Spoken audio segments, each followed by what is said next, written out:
Hello my dear students. तो कैसे हो आप सभी? I hope you all are well and each and everybody are good. So I am discussing about the topic of impulse again and again.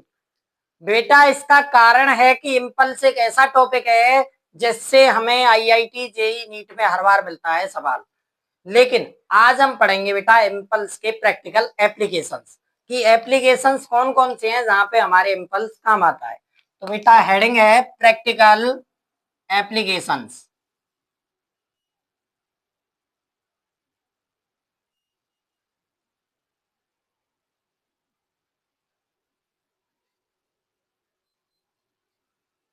यानी सीधा सीधा अब तक बेटा हमने क्या पढ़ा है? अब तक हमने पढ़ा है कि इम्पल्स होता क्या है। मैंने बताया है कि भाई इम्पल्स कुछ नहीं है, चेंज इन मोमेंटम को इम्पल्स बोलते हैं। लेकिन मैंने इम्पल्स की एक बहुत अच्छी डेफिनेशन बताई थी, और वो डेफिनेशन थी जब एक बहुत बड़ा फोर्स बहुत कम समय के लिए लगे। यानी भाई इम्पल्स का फॉर्मूला था फोर्स इनटू टाइम। अच्छा, फोर्स कैसा था? बड़ा, बहुत बड़ा, और टाइम कम था। यानी जब एक बहुत बड़ा फोर्स बहुत कम समय के लिए लगता है बेटा, तो उसे बोलते हैं हम इम्पल्स, आवेग।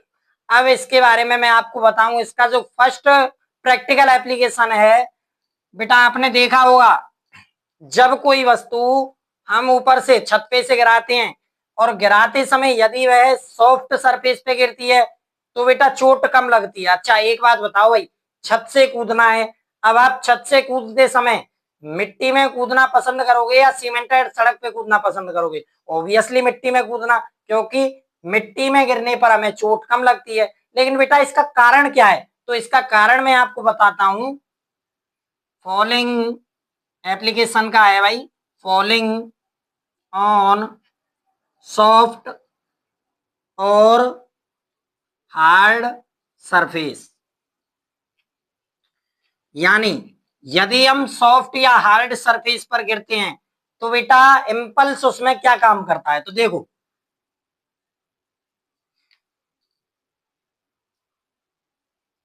सपोज दैट बेटा एच हाइट से कोई ऑब्जेक्ट हमने गिराया है और नीचे ये है सॉफ्ट सरफेस और ये है भाई हार्ड सरफेस।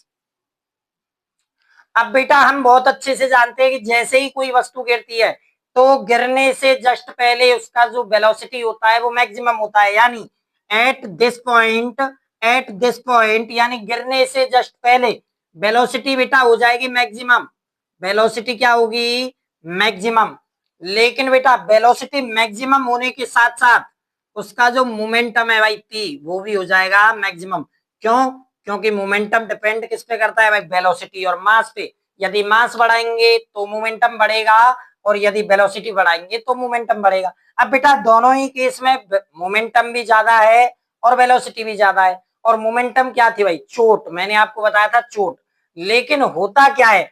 होता है बेटा, अब हम जब इम्पल्स देखते हैं, इम्पल्स देखते समय फोर्स तो है बड़ा, फोर्स बड़ा है, लेकिन बेटा टाइम के ऊपर डिपेंडेंसी ज्यादा है। अर्थात हम जब बात करें यदि कोई वस्तु हार्ड सरफेस पे गिरती है तो बेटा हार्ड सरफेस पे गिरने के बाद उसका मोमेंटम फटाक से जीरो की तरफ जाता है। यानी जो यहाँ पे जो पी है वो जीरो हो जाएगा जल्दी। यानी समय लगेगा भाई कम, टाइम क्या लगेगा? कम। और बेटा बहुत अच्छे से हम जानते हैं, देखो, force equals to delta p by t. अब यदि बेटा समय कम है तो फोर्स ऑटोमेटिक ज्यादा, और फोर्स ज्यादा होगी तो चोट ज्यादा लगेगी। वहीं सॉफ्ट में ऐसा क्या है भाई? तो सॉफ्ट में बेटा आपने देखा होगा बहुत बार जब जंपिंग करते हैं, जंपिंग, बड़े बड़े शहरों में खेल होते हैं जंपिंग वाले, तो नीचे बेटा फोम के गद्दे लगा दिए जाते हैं। कारण है कि सॉफ्ट सरफेस पे जैसे ही आप गिरोगे तो सरफेस दबेगी, फिर आप अंदर घुसोगे, फिर दबेगी, फिर आप अंदर घुसोगे। इससे क्या होगा? इससे बेटा जो भी टाइम लग रहा था वो टाइम बढ़ जाएगा। यानी इस केस में बेटा टाइम लगेगा ज्यादा, और टाइम लगेगा ज्यादा तो बेटा फोर्स लगेगा कम, और फोर्स लगेगा कम तो बेटा चोट लगेगी कम। यही कारण है कि सॉफ्ट वर्सेस हार्ड सरफेस में, सॉफ्ट सरफेस पे गिरने पर सेम वेलोसिटी के साथ सॉफ्ट सरफेस पे गिरने पर चोट कम लगती है, लेकिन बेटा हार्ड सरफेस पे गिरने पर चोट ज्यादा लगती है। कारण एकमात्र समय। हार्ड सरफेस पे गिरेंगे तो भाई समय लगेगा कम, मोमेंटम फटाक से जीरो होगा, लेकिन सॉफ्ट सरफेस पे गिरने पर मोमेंटम जल्दी जीरो नहीं होता है। बेटा नोट करेंगे एक बार से, ठीक है बेटा। तो अब हम पढ़ेंगे इसका सेकंड एप्लीकेशन जो हमारे काम आता है दैनिक लाइफ में, बेसिक डेज में हमारे जो काम आता है बेटा। तो सेकंड एप्लीकेशन है बेटा, आप सभी ने देखा होगा सॉकर यूजेज। मोटरसाइकिल में सॉकर किस किस ने देखे हैं भाई? Shocker usage.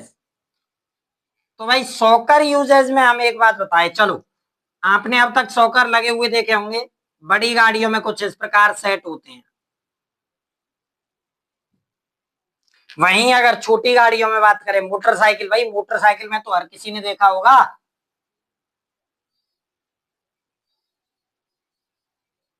ये पहिया है, पहिए के जस्ट ऊपर ऐसे सॉकर सेट होता है ना बेटा। होगा क्या, होगा क्या इसमें?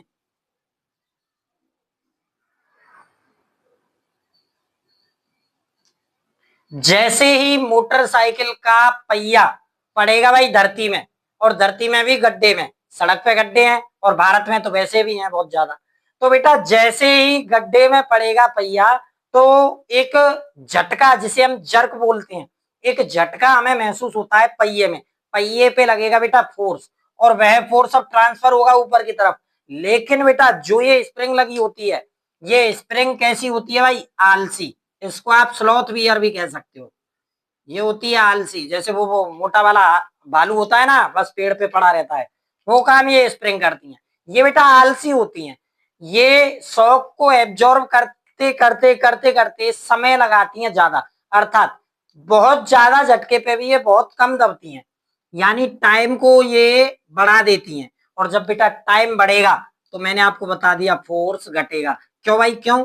क्योंकि फोर्स इक्वल्स टू होता है डेल्टा पी बाई टी। यदि टाइम बढ़ेगा तो फोर्स घटेगा, और फोर्स घटेगा तो बेटा हमको लगेगी दौची बहुत ही कम। आ गई समझ में? क्या काम करती है ये स्प्रिंग, एक बार इसको नोट करेंगे, ठीक है भाई। और जो यूजेज है अपनी बेसिक लाइफ में, उनको भी एक बार अपन एक्सप्लेन करेंगे अभी। अच्छा एक बात और देखो आप थोड़ा सा इसी में, सॉकर यूजेज में बेटा, आपने दो प्रकार के ब्रेकर देखे होंगे, स्पीड ब्रेकर। एक तो होते हैं ऐसे जो सिटियों में पाए जाते हैं, बड़ी बड़ी सिटी जयपुर, दिल्ली, उनमें ऐसे सॉकर पाए जाते हैं। लेकिन आमतौर पे यदि हमारे गांव में देखा जाए, तो गांव में भाई कैसे होते हैं, बस एक ही चोटी सी बना देते हैं, जैसे मानो अरावली पर्वत की चोटी हो, है ना बेटा। इसमें और इसमें अंतर क्या है? तो अंतर है भाई, इस पे से गाड़ी निकालने में फटाक से गाड़ी निकल जाती है और हमें झटका कम लगता है, यानी हम पर फोर्स कम लगता है। भाई कारण क्या है? जब फोर्स कम लग रहा है इसका मतलब टाइम लगेगा ज्यादा। अरे भाई ये चौड़ा है, चौड़ा है तो इस पे से गाड़ी निकलने में समय ज्यादा लगता है, लेकिन यहाँ पे एक ही चोटी है, लेकिन इसको बहुत कम समय में पार कर दिया जाता है और फोर्स लगता है बेटा ज्यादा। तो इस वाले ब्रेकर पे ज्यादा टोची लगती है और इस वाले पे कम लगती है, इसका पता भी नहीं लगता। इसको बेटा स्पीड ब्रेकर बोलते हैं, और इसको पता नहीं मैं क्या ही नाम दूं, क्योंकि इस पे तो बिल्कुल गाड़ी स्पीड स्टॉपर बोल सकते हैं इसको, क्योंकि इस पे तो जीरो करना पड़ता है फिर जाके निकालनी पड़ती है गाड़ी। अच्छा बेटा एक और यूज मैं आपको बता दूं, आपने देखा होगा नई यदि हम कोई भी इंस्ट्रूमेंट खरीदते हैं, as like fridge, washing machine, और भी अदर बहुत सारी चीजें हैं, तो बेटा आपने देखा होगा एक वो पॉलीथीन आती है, वो चिट चिट चिट चिट करके हम उसको फोड़ने लगे रहते हैं, उसमें वो बिंदी सी बबल्स बबल्स, उसमें बबल्स टाइप रहते हैं, उनको फोड़ने लगे रहते हैं और बड़ा मजा आता है उनको फोड़ने में ना, मैंने भी फोड़ा है। तो बेटा जब होती है बबल पैकिंग, बबल पैकिंग, अच्छा बड़े ये जो इंस्ट्रूमेंट आते हैं वॉशिंग मशीन वगैरह, आपने देखा होगा ये थर्मोकोल की सीट लगी होती है इनमें, थर्माकोल की सीट, थर्मोकोल पैकिंग। बेटा क्यों करते हैं ऐसा? जिससे कि शॉक एब्जॉर्ब हो जाए। क्यों करते हैं? शॉक एब्जॉर्ब करने के लिए। अगर भाई शॉक एब्जॉर्ब नहीं हुआ तो आइटम टूट जाएगा ना, जो अंदर है डिब्बे में पैक है, पैकेजिंग करने का फायदा क्या रहा, इसलिए बेटा शॉक एब्जॉर्ब करने के लिए बबल पैकिंग या थर्मोकोल पैकिंग का यूज करते हैं। अच्छा भाई, एक और आता है, एक बार इसे नोट करो फटाफट।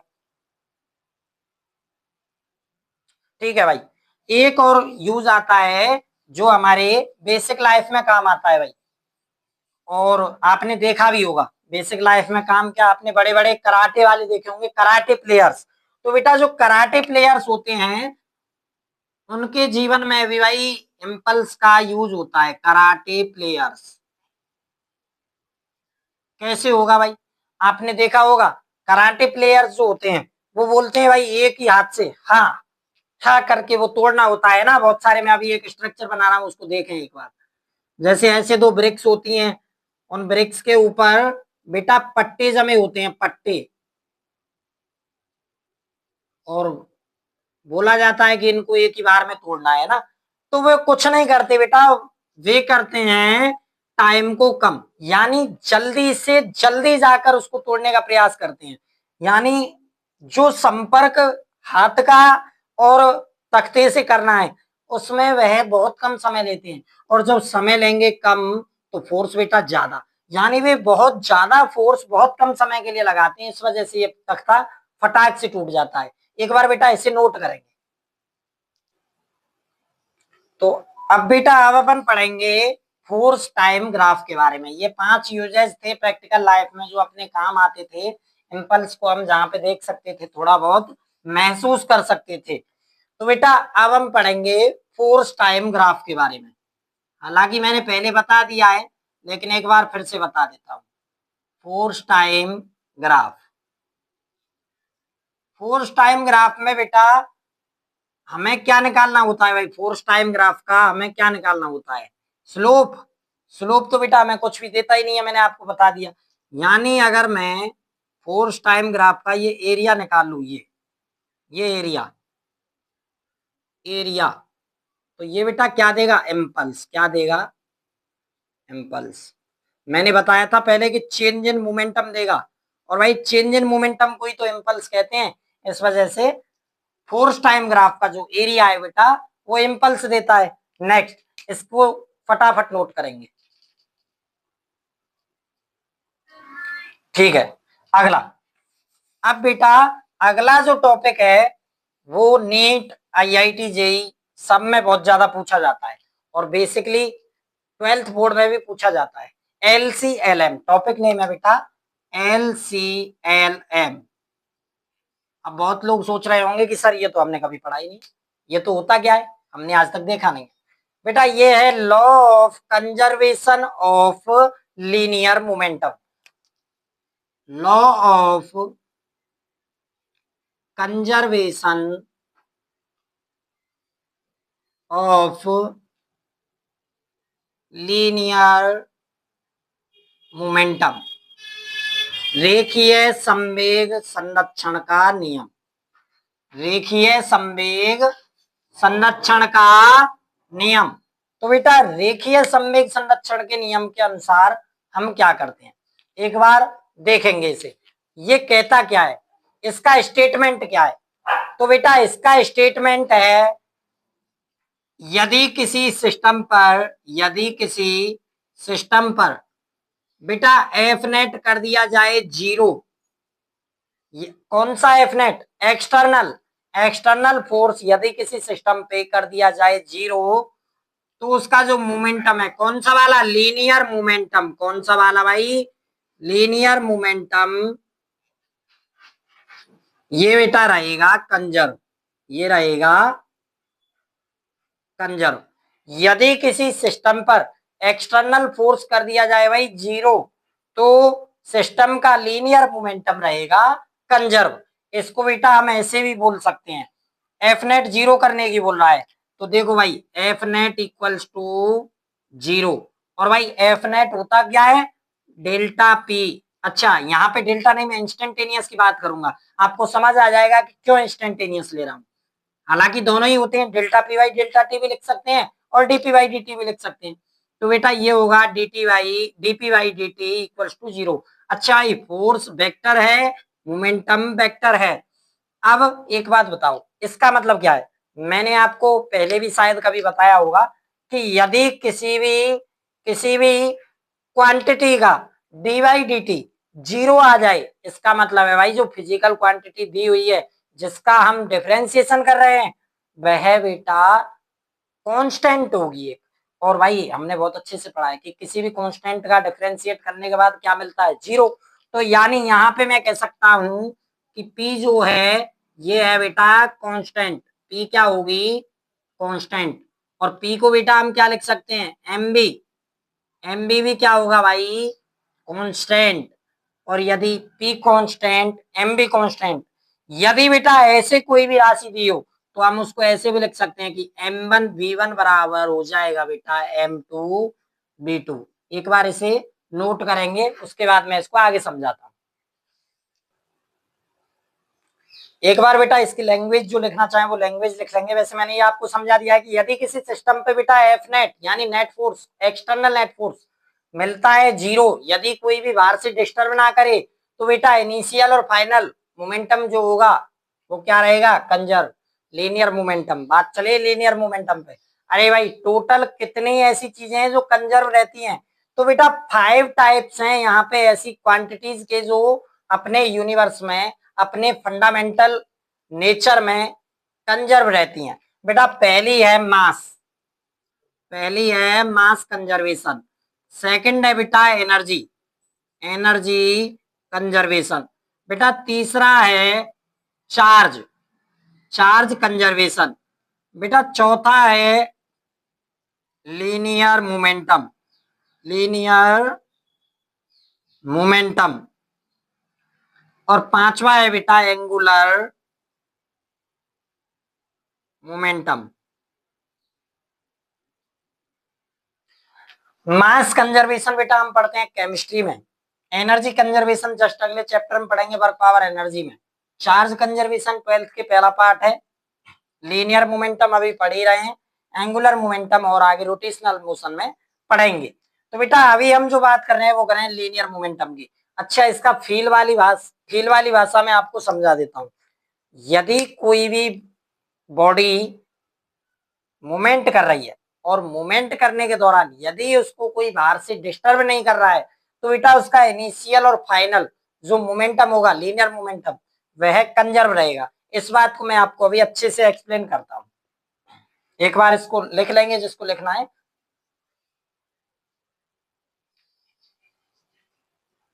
ठीक है बेटा, तो अभी अपन समझते हैं एक बार कि किस प्रकार से लीनियर मोमेंटम और ये सब कंजर्वेशन, ये सब अभी बोलने में अच्छा लग रहा है लेकिन समझने में और भी अच्छा लगेगा।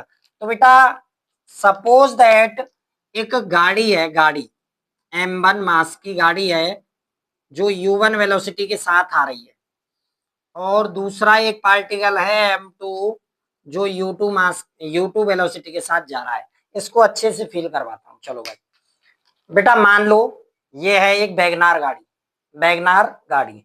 अब भाई वैगनार है, गाड़ी है, 4 पहिए हैं, चौपहिया वाहन तो तेज ही चलता है, तो ये चल रही है तेज।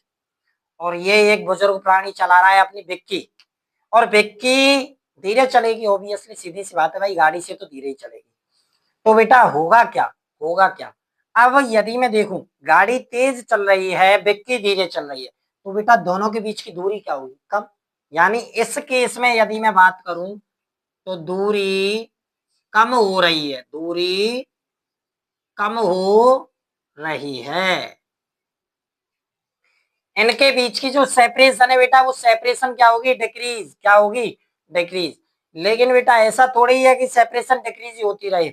एक टाइम तो ऐसा होगा जब ये गाड़ी और धड़ाक, है ना, समझ गए तुम सब।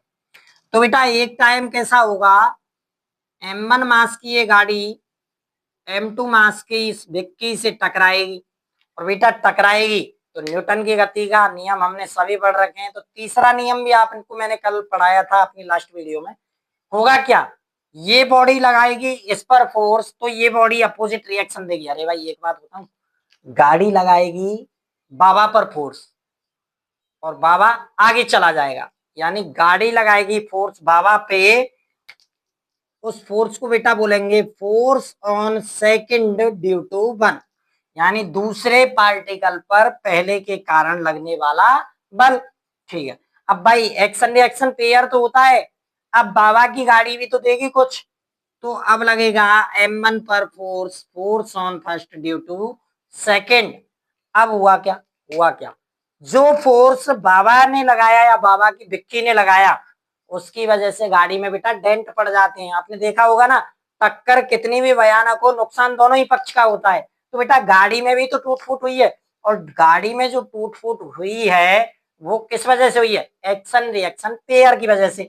तो यहाँ पे जो फोर्स गाड़ी गाड़ी ने लगाया बाबा पर, तो बाबा की स्पीड अप हो जाएगी। यानी इस केस में यदि मैं देखूं बेटा, तो टक्कर के बाद क्या होगा, टक्कर के बाद भाई M2 पार्टिकल की स्पीड हो जाएगी इंक्रीज, और M1 मास की जो स्पीड है वो हो जाएगी डिक्रीज। फिर से एक बार सेपरेशन लाता हूं दोनों के बीच में। M1 चलेगा भाई B1 से, इस केस में चलेगा B1 से, क्योंकि वेलोसिटी कुछ तो चेंज हुई होगी, और चेंज होगी क्या भाई, जब टक्कर लगी है फोर्स पीछे की तरफ है तो भाई इसकी वेलोसिटी तो डिक्रीज होगी 100%। यानी B1 जो है वो U1 से ऑलवेज कम होगा। और बेटा M2 मास के साथ क्या हुआ होगा, तो भाई टक्कर जोरदार पड़ी है बाबा में, और बाबा में टक्कर जोरदार, तो बाबा चलेगा भी जोरदार। अब बेटा यानी जो B2 है ये U2 से ज्यादा होगा। एक बार ये चित्र बनाएंगे तीनों, उसके बाद मैं आपको क्लियर करता हूं। अब भाई इस केस में मैंने आपको पहले बता दिया कि इन दोनों के बीच में दूरी कम हो रही है, लेकिन फिलहाल बाबा की विक्की की स्पीड बढ़ गई है और गाड़ी की स्पीड कम हो गई है। तो इसका मतलब भाई अब जो दूरी होगी फिर से क्या हो जाएगी, बढ़ने लगेगी। दोनों के बीच में दूरियां बढ़ गई है ना, ये जो चल रहे हैं 90-90 सेम केस है। पहले दूरी कम होती है दोनों के बीच में, फिर दोनों की बॉन्डिंग मजबूत होती है भाई, और बॉन्डिंग मजबूत होने के बाद फिर दोनों के बीच में दूरियां बढ़ने लगती हैं। अब बेटा इसको मैं केस वाइज आपको समझाता हूं। इसको मैं मान लेता हूं, मान क्या लेता हूं भाई, है ही है P इनिशियल, क्या है, इनिशियल मोमेंटम। और बेटा ये जो है ये है P फाइनल। अगर मैं बेटा बताऊं, अगर मैं लिखना चाहूं तो कैसे लिखूंगा भाई, P इनिशियल बराबर होगी P फाइनल के। इनिशियल मोमेंटम और फाइनल मोमेंटम बराबर रहता है, यही तो है भाई। यदि अब भाई एक बात बताओ, जो फोर्स लगा सिस्टम ने ही तो लगाया है आपस में, कोई बाहर से आके तो किसी ने फोर्स नहीं लगाया। ये सिस्टम का पार्ट है, ये भी सिस्टम का पार्ट है, दोनों ने आपस में फोर्स लगाया है। गाड़ी ने लगाया बाबा की विक्की पे, बाबा की विक्की ने लगाया गाड़ी पे, गाड़ी पे पड़ गया डेंट। तो भाई इनिशियल मोमेंटम यदि मैं लिखूं तो M1U1 पहले पार्टिकल का प्लस M2U2, ये हो गया भाई सिस्टम का इनिशियल मोमेंटम हुआ। ये बराबर होगा भाई, किसके बराबर होगा, फाइनल मोमेंटम के, M1V1 प्लस M2V2। बेटा यही है LCLM, linear momentum conservation, LCLM law of conservation of linear momentum.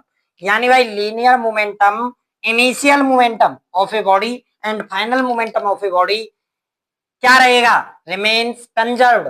क्यों रहेगा भाई, क्यों रहेगा, कारण मैंने आपको बता दिया, क्योंकि कोई बेटा एक्सटर्नल फोर्स यहाँ पे कार्य ही नहीं कर रहा है। वर्क डन जो भी हो रहा है यहाँ पे, जो भी वर्क होगा, वर्कआउट करेंगे तो इंटरनल फोर्स की वजह से है, ना कि एक्सटर्नल फोर्स की वजह से। इसको एक बार नोट करते हैं।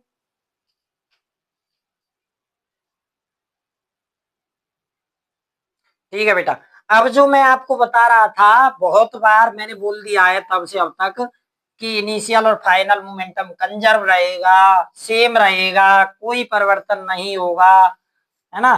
तो इसको एक बार मैं आपको मैथमेटिकली और डिराइव करके बताता हूं, उसके बाद करेंगे लेक्चर को क्लोज। आगे हम पढ़ेंगे बेटा इसके प्रयोग, इसके एप्लीकेशंस।